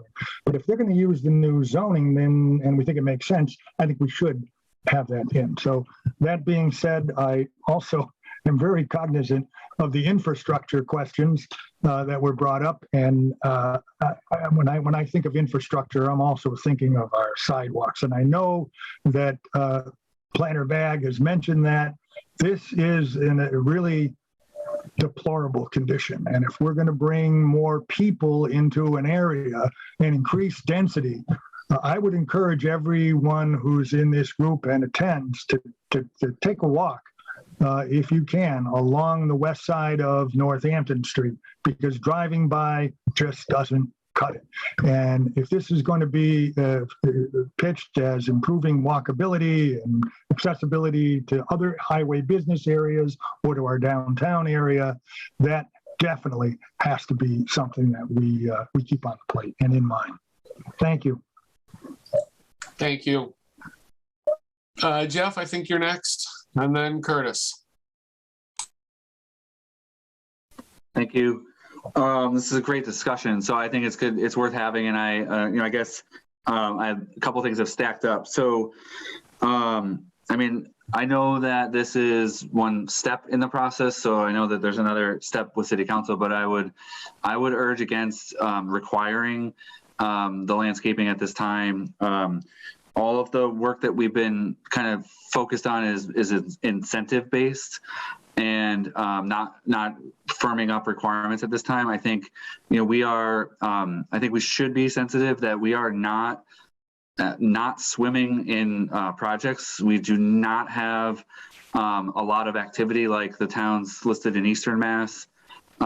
We have had the Smart Growth Overlay District for 11 years and have had one project. We have a second project. The Jim's Package Store has utilized the Smart Growth Overlay District, but I think at this time, the financing and putting the project together seems so tenuous that I think we need to be really cognizant about adding requirements to this at this time where we're really trying to set the stage. And I think, we don't know what could stop a project. So I just wanted to say that I think that I had two more thoughts, sorry. With regard to the infrastructure, I think I like to talk about the need for sidewalks on Route 10, but I think what we need is development to happen. in order to raise up the need higher. One thing that hasn't really come up yet, but I do imagine us as a group would talk about is another DIF. The District Improvement Financing Tool is something that we started to set up on Ferry Street for properties that have no development currently, and when they get developed, that tax revenue can be used for public infrastructure. So I've said this in another platform, which is that Mass DOT controls the right-of-way on Route 10, and their process to do a TIP project, it costs the city a lot of money. And we would need something like the DIF to have money to funnel in to support the design and other phases of a big project on Route 10. But I do think it's really important to be thinking about the sidewalks. It's just something that we need to, what they seem to look at is when there's more projects and more need, and we're only going to get that when there's projects proposed, is when they come to the table and say, okay, let's figure out how to make a project happen. So the last thing, sorry, I remember the last thing is that I'm very concerned with the idea of relying on the Conservation Commission to help ID plants, because, technically speaking, the Concom will have jurisdiction within 100 feet of a wetland and 200 feet of a river. And outside of that, they're not really involved in the process. So I don't want to rely on that. We don't have a preferred plant list. I think that's a project unto itself that if we do want to go down this road, I think we need to lay out a path that would actually get us, professional, input on what the preferred list would be. I think there have been attempts at this, but I think it's a little bit more involved than what you might imagine. So I guess that's my 2 cents. Thanks, Jeff. Curtis, you had your hand up before. Are you all set? Yeah, I specifically wanted to echo the point that Planner Bag was just saying in regards to the review by the ConsCom. I completely agree with Planner Allen that the Conservation Commission is a natural resource for identifying appropriate plants for native vegetation. But as it is right now with the structure of Easthampton's ordinances, the ConsCom has interpreted its role to a relatively strict enforcement of the Wetlands Protection Act. So I think they would need additional support in the ordinance in order to feel empowered to enforce like a planting list for any project like this. We're considering baking an element like this into the solar ordinance for what it's worth, and we've had similar conversations with regard to, why is this use uniquely subjected to this standard and not others? One potential certification program, and I recognize that it has all the same problems as everything else, which is just another certification that the project would need, is the pollinator friendly certification from UMass, which also requires a native plant list, and it's available at multiple levels. Okay, thanks. Tom? Just sort of responding to what I just heard Jeff and Curtis say, and I want to just reiterate that this is actually an issue I care about very much, is pollinator friendliness and native plants and whatever. I say whatever, I'm not trying to be, you know what I mean. So doing this right is going to take time, is the sense I'm getting. We don't have a list right now. We don't have any of this stuff right now. Developing it, it's not going to be a sentence that we add in. It's going to be a more thoughtful thing. And we are on a little bit of a timeline with this zoning change, in that there are currently people who'd be interested in utilizing this zoning to build much needed housing units in Easthampton. And so if it was something that I thought we could do right tonight, or in the whatever number of weeks it is till we do it again, and that it'll be good, then I think it's redundant, and I have a sort of process issue with, given that these sorts of developments are specifically addressing the needs of some of our most economically vulnerable citizens, subjecting them to specific requirements that other people aren't, however good and desirable those requirements are is something that makes me nervous. But if it would just move this process forward, I'd be happy. What I'm nervous about is a situation where this gets held up for a month, 2 months, 3 months, 6 months in committee while we work with the Conservation Commission to develop a preferred plants list and figure out what sort of certification you want and who actually enforces this. I mean, Councilor Zaire, you've done a million of these things, so I think you must get this more than anyone. These things take a long time to do, and I'm nervous from a timeline perspective about this being a thing that we can do right without holding up the development of much needed housing in our community. I tend to agree with you, Tom, and I also think the other sort of side of that is I think it's possible we get it done in this context and then we don't implement it in other districts or other zones. And like you, I feel like the sort of equity issues give me a little bit of pause to add another hurdle for affordable housing with the state that we're currently in, but that's just my thought. Owen? I think Councilor Peak's plea makes sense. I think that I get the sense that I'm inferring that he agrees that this is a worthy discussion, but I don't want to hold up the process. And I understand that I'm definitely being nitpicky here, but hey, I love our Earth. So I'll do some work on the side of this. I'll withdraw my request to try to put requirements in. I hope that it sounds from listening to Mrs. Allen that there's already a lot of requirements for this anyhow, so that's good. And I'll do, without getting into open meeting law issues, I'll do some work on the side and hopefully be able to present something in a few months and not have it impede the process of this language. Great, thanks, Owen.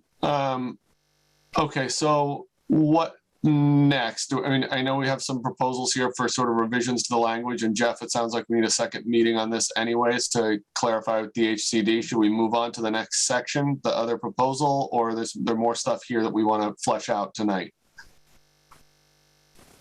That was an open question to any city councilors or planning board members, or you, Jeff.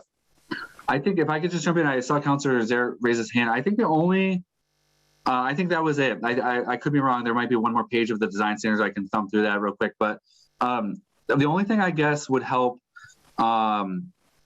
set us up for the next meeting is any other indication of the height discussion, or because Jesse, you had mentioned sort of the concern as the planning board about having the discretion. And I guess that would be the only thing that the other amendments are kind of straightforward, things to add in there. And that was the one that we had talked about, like the ordinance subcommittee had talked about a little bit, and just if there's a flavor or if you want to kind of stay the course as it's written, and just any guidance on that. But then I defer to anyone else who had other input. I mean, the only issue with the discretion is we either need to leave the discretion with the planning board, or we need to figure out exactly what parameters we all think should be warranting a waiver of any of these height or ground floor or things like that. And that always takes more time and effort on the front end as well, which is why we often end up with sort of discretionary language that leads to something later. But it's not the first time we've done that. So I'm open to suggestions. Owen, did you have something?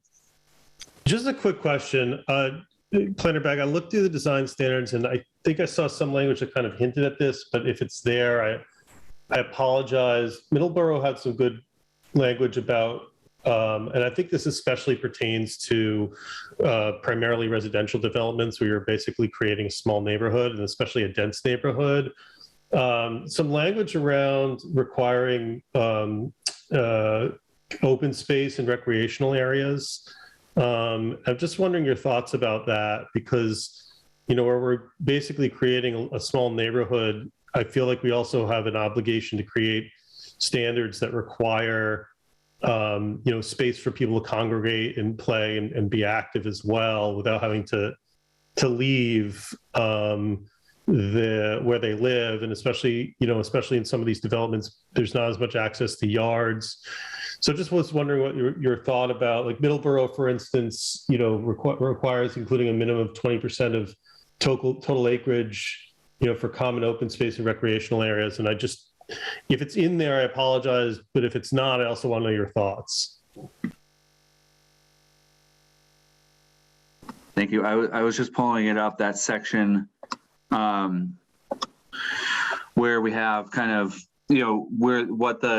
this is our existing stuff. So it's to the greatest extent possible, such open space, shall be left undisturbed at the discretion of the permit granting authority. It shall be developed so as to be appropriate in size, shape, dimension, location, and character to ensure access to and its use as a park, recreational area, and visual amenity for the development. So, if there's budding conservation areas, we're trying to connect. If they carve off an open space parcel, we kind of want it to be next to the other open space parcel if it works. So there's a nod to it in here as it exists today. I think we have like this. I'm just kind of skimming through this this was tree removal. I think we try to cover it enough that I think the planning board should be able to ask questions about the open space and access to it and its potential location. So I think it's a lot like the guidance that we are providing to current developers at this time. So I don't know if that's sufficient to answer your question. I think that the tension here is, like we just heard from Jessica, like the space is the limited resource that you can't add more of to a lot. And so certainly if we make it mandatory, I'd want it to be on certain size lots. But I think the problem is that you're sort of always trying to maximize that and use it for parking, stormwater, and residences. So it's a tough balancing act there. Jessica? Yeah, you nailed it. Again, you got a small site in the center of downtown that you can't give up 20% of it for open space. But I will say this, that, in our projects like Lumberyard here in Northampton, right in the heart of downtown, we have a playground. So even if it's not natural areas, we do in our developments, we do try to provide, if the space allows and the population needs are there and it's a family style development, we do try to provide some sort of recreational space on site if the site allows. But again, you got to have that flexibility because you just don't know what you got when you have a site, size, soils, the whole gamut. So, yeah. Thanks, Jessica. Okay, so Jeff, do you need more guidance on sort of trying to tweak some of this language based on what we've said? Or do you have I think so. I mean, I just want to go to one more section, which was related to where the view shed comes up. So we get, the planning board does have, design elements listed in a section are interpreted to be applied as appropriate. So, here it's new buildings in the mixed use and the highway business mixed use shall follow the standards in 7.371. And then we get some guidance. I was looking for one section here. If I could, this is getting harder and harder to use Zoom in this fashion.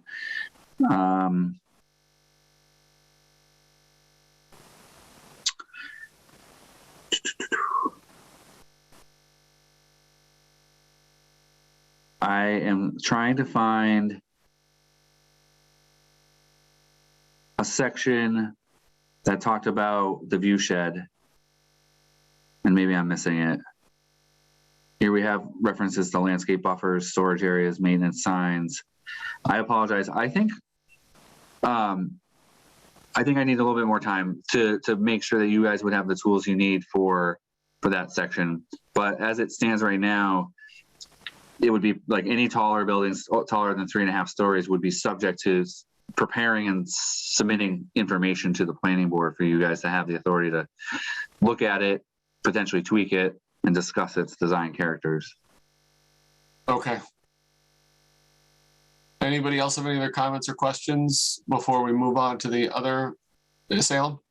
Yeah, so just, I think one thing that, we talked a little bit about it during the committee deliberations, and I just wanted to bring it up again because I feel like it's kind of probably one of the biggest aspects of this, which is potential 5-story, even if it's, not impeding the view shed, so if it's on the other side of the street, it just keeps coming back to me and hitting me as really tall.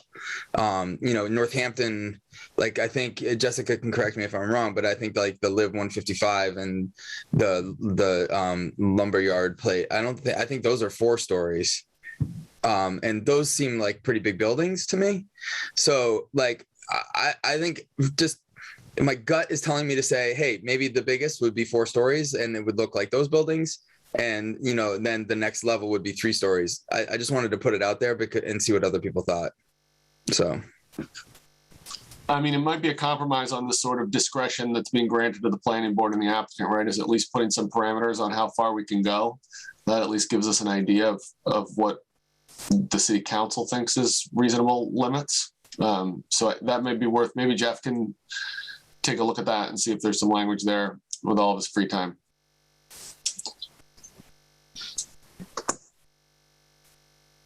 So that would that be to kind of go down to 4 stories as the benchmark? Is that what, or in that discretionary discussion? Yeah. It sounds like we would have the option to add a 4th story if they met our satisfaction, but not to make it 5 or more. Is that for new development? Because we're talking about also the pre-existing places we have, the old schools, and what are they? Maybe 3 or 4 stories? Yeah.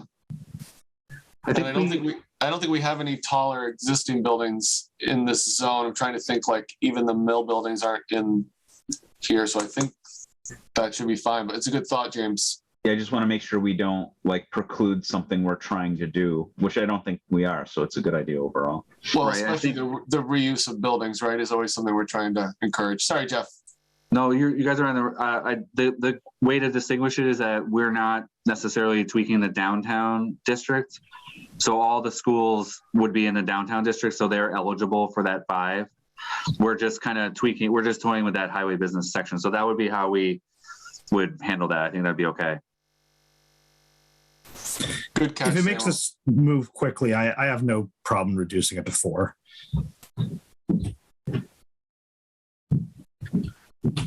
All right. Anything else on the smart growth? Tom, you got a great fancy presentation for the other one too? Yeah, it's super fast.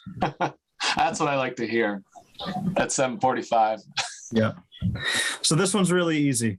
So this is Amendment 8.6, Planned Unit Residential Development for Affordable Housing.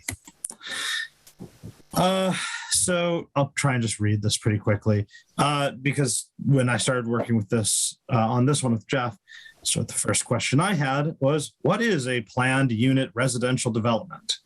So it turns out that shall mean a development containing a mixture of residential uses and building types, including single-family dwellings, townhouses, 2-family dwellings, or multifamily dwellings and open space. A planned unit residential development may be allowed currently by special permit to exceed the normal density requirements for the district to the extent authorized by this ordinance, provided that standards for the permanent protection of open space, the provision of affordable housing, and other standards specified herein are met. So that's sort of vague. But so historically, this is not a very heavily utilized zoning type. Do we have any of these, Jeff? No, so we don't have any of these. Well, we have one. We do have one, yeah. I believe. Okay. I believe it's 1. Okay, so we have one of these. This amendment aims to basically provide the same incentives. Last time we were here before you guys, it was about the multifamily dwellings with affordable housing. And basically we're just suggesting adding the same sort of permitting incentives. So just to give you an idea so that we're not totally lost, the way this whole thing started was I saw a cool picture of a bunch of little houses. This looks like there's some multifamily and just sort of some gardens. And I thought that looked kind of nice and like a thing you could do on maybe a small parcel if someone was interested. So I was like, what would that even look like zoning wise? Jeff's like, well, it would probably be a planned unit residential development. So that was just a thought. So what's changed in this? We're saying that planned unit residential development for affordable housing, we're proposing it would change from special permit to plan approval, provided that they cross that same threshold of affordable housing that we were talking about last time. Also, we're talking about allowing these sorts of developments in the downtown business, highway business, and mill industrial, in addition to the R5, R10, and R15, where they are currently allowed. This is the same exact slide I had last time, but just as a refresher, you'd need 15% of units affordable at 80% area median income, or 10% of units affordable at 50% area median income to get that permit flexibility. So there's no change in the parking. So currently the parking requirement is 2 units or 2 parking spaces per unit. This is something I was just realizing when I was building this. So one thought I had sort of for the group is, do we want to stay with that 2, or do we want to go back to the 1.5 that we have for the multifamily? Or is sort of the nature of these something that the 2 makes more sense? And that's actually it. But the idea is, to make this another potential zoning type that a developer could do if they wanted to, say, come in with on a small lot and put some multifamily and maybe a couple single families and some open space, and that if some of those were affordable, that they could get some permitting flexibility. Very cool. Owen and then James. Just a quick question, just so I can understand is this kind of development? I'm just like, I think I understand what you're saying. Is this like what Hospital Hill in Northampton, is that this kind of development? I'm just trying to imagine like something that I have that's tangible in the area that is kind of reminiscent of what you're proposing. I'd have to defer to Jeff because I'm not super familiar with Hospital Hill. I never go to Northampton anymore. Yeah, the Village Hill. I mean, I think it's that would be what I would want to imagine this being. I think Village Hill has a little bit of mixed uses in it, especially at the front. So I don't know if it's a perfect match, but when you get into Village Hill and you drive around, you get the mix of single family houses and duplexes. Then there is a couple of multifamily buildings. So that's the idea for sure. And we do have another section which is planned unit for mixed uses, which might work for Village Hill, but I think on the general terms, I think, yes, that would be the ideal kind of situations where you drive in and you would have a mix of housing types. And, I think this is just following in line with the goals of, if they can incorporate 20% of those as affordable, then we want to make it predictable and by right. And because on the off chance that someone can pursue this, it would be valuable. So that's kind of the general premise. But yeah, I think Village Hill comes to mind. I love driving through Village Hill, and I often think we need one of these. And this might be one of the avenues for that to happen without a comprehensive, 40B. So that you can always kind of pursue the 40B option, but that's a little bit rigorous and can be challenging at times. So this is just kind of the alternative to that. Hey, Jesse, can I just jump in real quick? Yeah. Thanks, Jeff, for that. I like this idea, Tom. I think this is something that is definitely valuable. I just wanted to let you know that I just got a call and I have a teenager who's stranded and I have to go pick her up. So I just wanted to put my thoughts out there. So, but when we continue this, I can coordinate with my crew, and I'll just have them close up my section of the meeting, but I do have to sign off. I apologize. So sounds good. Good luck, Sam. And I'll defer to Jessica. Thanks, Jessica. All right, James. I might be wrong on this, but I'm kind of envisioning the gingerbread houses in Martha's Vineyard. and it might be the wrong kind of development that you're talking about, but they're, kind of like the smaller homes that are really attractive and very close together, forming a community. And I love that. So I completely, if that's what this is, I completely support that idea. And I'd put my vote in at 1.5 with parking to make it more manageable in those areas. I think that's a better number. Thanks, James. Jessica? Guys, sick of me yet? Sorry. Never. So I just want to provide a little, again, reality check, because so much is driven by financing and what's available. So most of the financing that's available through the state is for rental housing. There is not a lot of funding that's available for home ownership projects with an affordable housing component. There's one program called Commonwealth that's through Mass Housing that is available only in gateway cities and communities that have a qualified census tract, a QCT, which there are not many of in our valley. There's one in Amherst. And so, from the financing perspective, it looks great on paper, it looks beautiful in a rendering, but the ability for somebody to do units that are affordable and have a deed restriction to them with some public financing is challenging.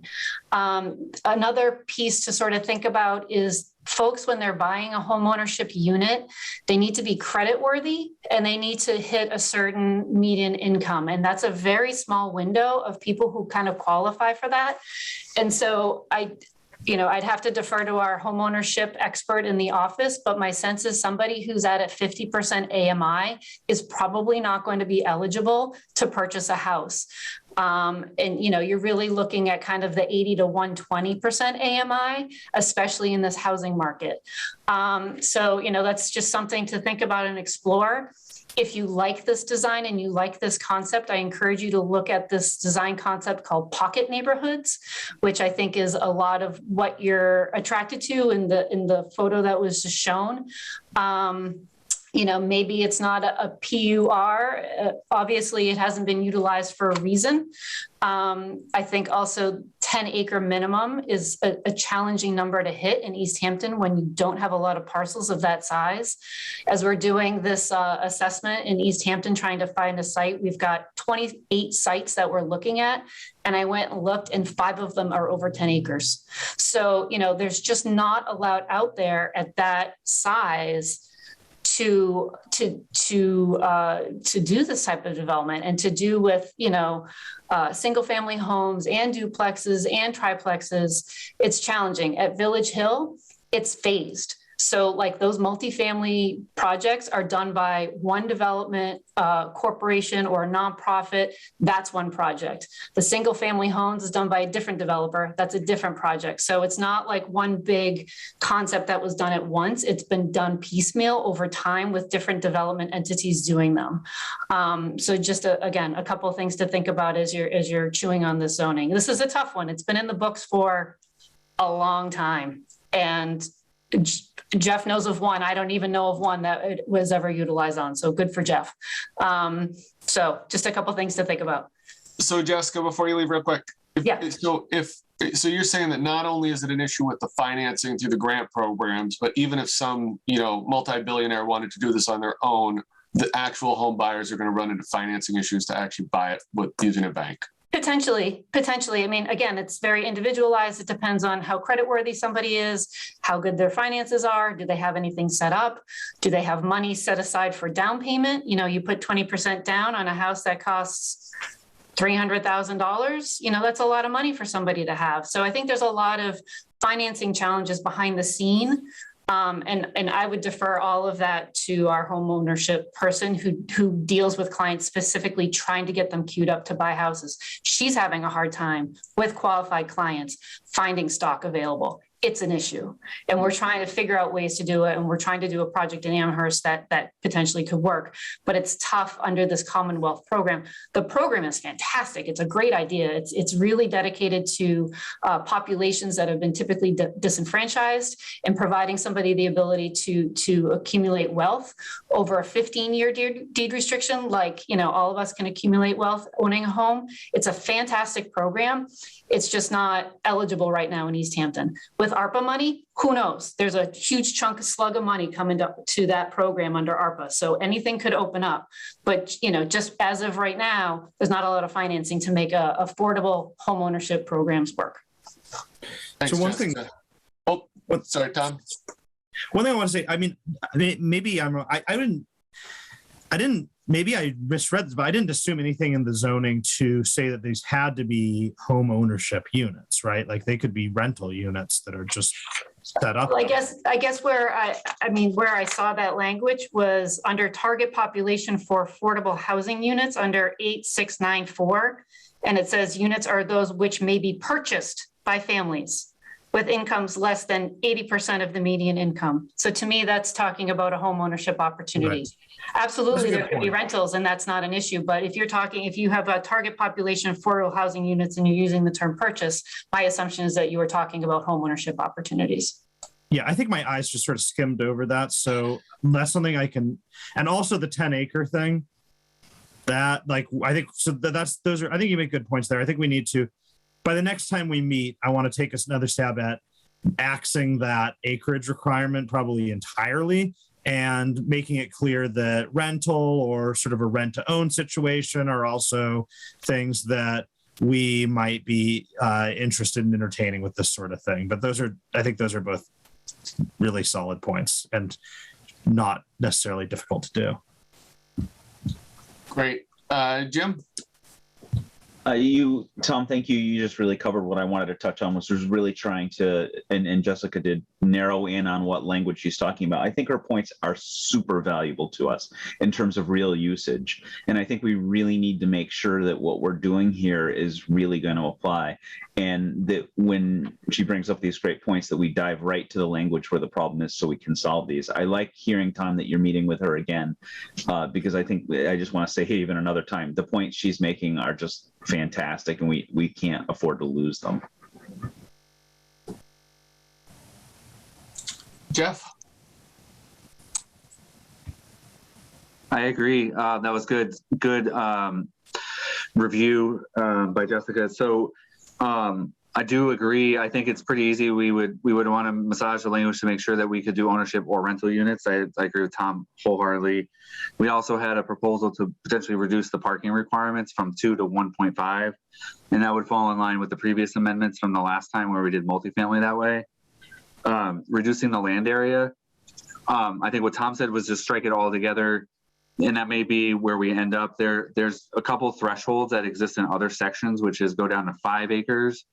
And then there's one, and Jessica, this may be the one that I was thinking of, might have been a planned business development, but the lots on Northampton Street, with that got the 2 mixed-use buildings built, the Boyle properties, maybe it's 3 buildings.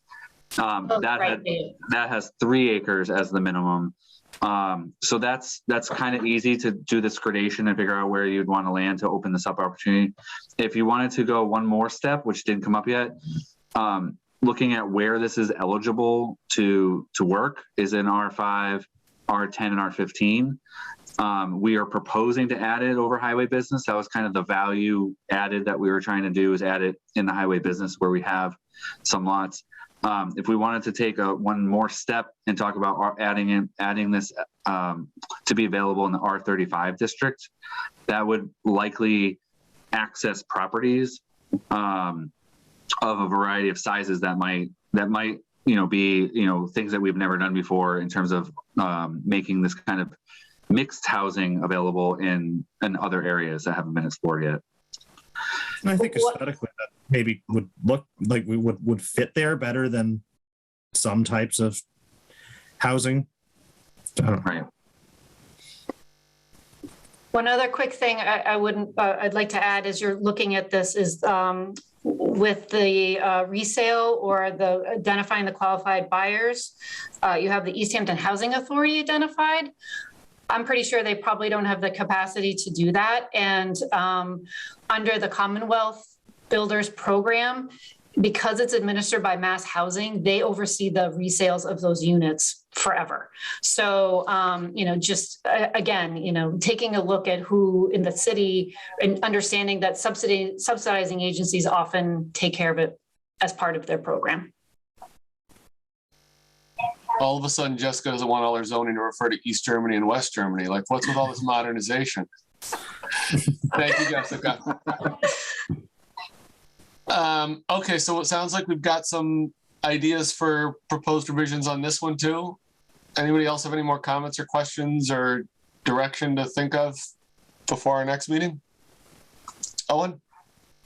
I'm not sure, but I think there might be a member of the public who wanted to comment. I wasn't completely sure, Chairman, but I thought maybe I'm wrong. I don't see anyone out there, but if you want to raise your Zoom hand or turn on your camera and raise your actual hand or just unmute and ask to address us. Are you by some chance talking to me?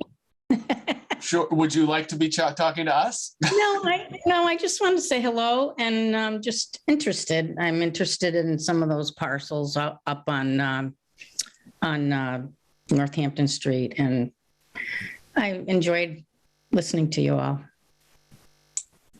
Excellent. Thank you. I'll leave.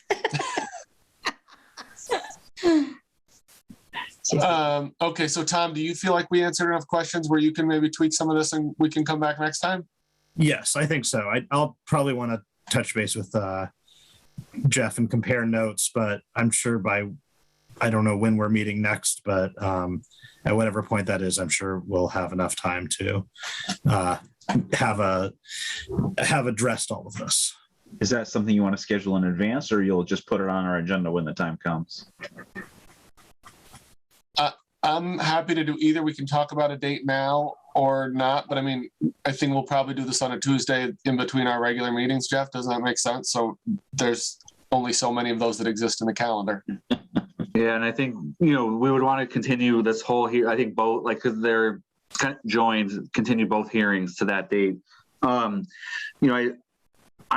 Because I have an outstanding question in with DHCD, and I had been dialoguing with them, and then they kind of went quiet. So I haven't been able to get the clarification I was hoping for. In the holiday coming up, I wouldn't recommend it be the 4th or the 11th. I would kind of dodge those two just to make sure that we have enough time coming out of the holidays. But then the 18th, the planning board's booked up with another item.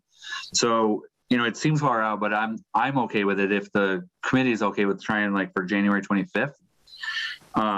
It kind of falls that Tuesday calendar, and it's it's off of your normal schedule. So if that's something that is worth considering, I would propose that.